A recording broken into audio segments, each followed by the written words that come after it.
Aujourd'hui, je vous parle de pre-workout. Avant de débuter, je voulais juste mentionner, oui, j'ai enlevé le label sur le pre-workout parce que je voulais pas faire de pub pour personne et aussi, libre à vous de choisir le produit que vous voulez consommer selon les ingrédients et selon un paquet de facteurs. Donc aujourd'hui, je vais pas nécessairement répondre à la question est-ce que vous devez prendre un pre-workout?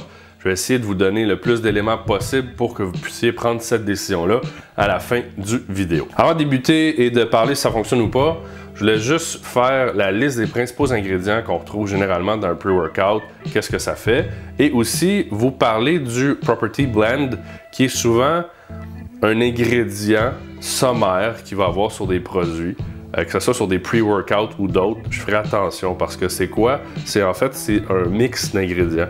Donc, ils vont mettre le nombre, généralement, de milligrammes de ce mix-là, mais chaque produit n'est pas détaillé. Donc, c'est comme s'ils veulent cacher un peu leur formule. Par contre, pour nous, si on cherche des ingrédients actifs, on veut savoir la concentration de ces ingrédients-là. Donc, s'il y a ça dans le produit, moi, personnellement, je ferai plus attention parce qu'on n'a pas vraiment l'heure juste. Le premier ingrédient actif dans le pre-workout, c'est la caféine. Bon, tout le monde connaît, ça active votre métabolisme.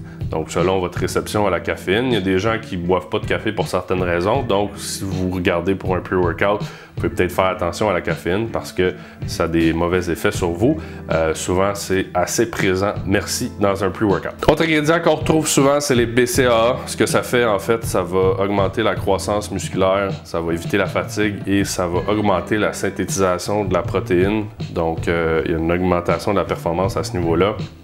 Par contre, si les BCAA vont être beaucoup plus actifs si vous vous entraînez le ventre vide, si vous avez bien mangé, à ce moment-là, les BCAA vont plus ou moins servir dans l'équation. Ensuite de ça, souvent on retrouve de la bêta-alanine. Ça va augmenter la performance cardiovasculaire et souvent augmenter un petit peu le nombre de répétitions que vous allez faire. C'est l'ingrédient.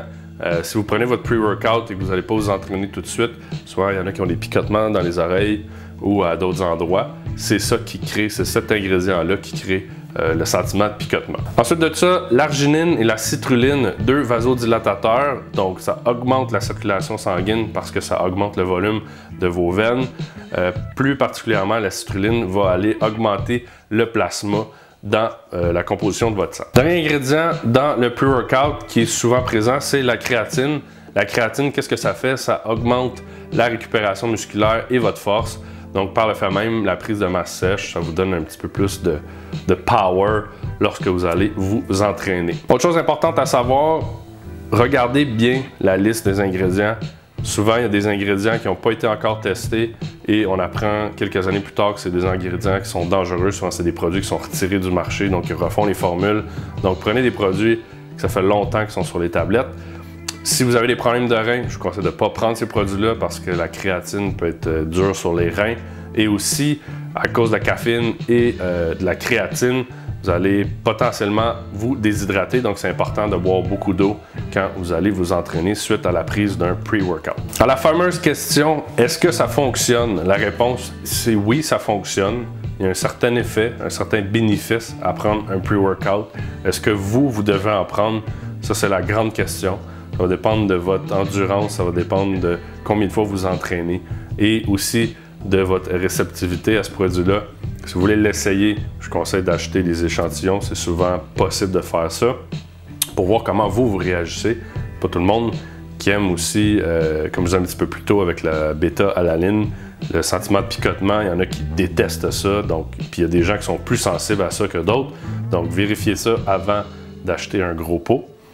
Aussi, je voulais vous parler d'une alternative parce que souvent, c'est vraiment mental. On n'a pas le goût d'aller s'entraîner ou on se sent fatigué, mais une fois sur place, généralement, ça l'embarque. Donc, et il y a Elliot Hustle qui a fait une vidéo qui a fait quand même beaucoup jaser. Et je vais vous montrer un extrait. Lui explique son espèce de pre-workout naturel. Donc, je vous laisse avec ça.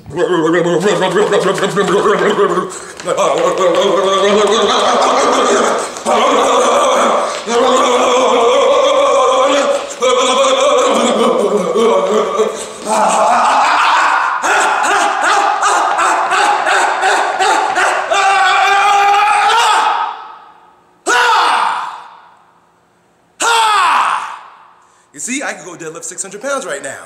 Comme vous pouvez voir, il y a plusieurs façons de se mettre dans l'état d'âme, l'état d'esprit pour s'entraîner. Est-ce que c'est une façon en fait originale? Mais lui, c'est sa façon.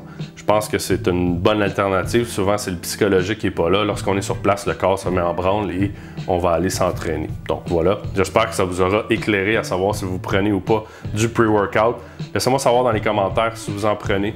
Quelle sorte vous prenez? Est-ce que vous voulez en prendre ou pas? Ou si vous avez des questions, encore une fois, ça va me faire plaisir d'y répondre. Je suis joignable sur tous les médias sociaux. Je voulais aussi féliciter Hélène Boissonneau qui a remporté le concours des bandes élastiques. Donc Hélène, c'est en chemin, ça s'en vient. Et d'ici là, je vous dis à la prochaine.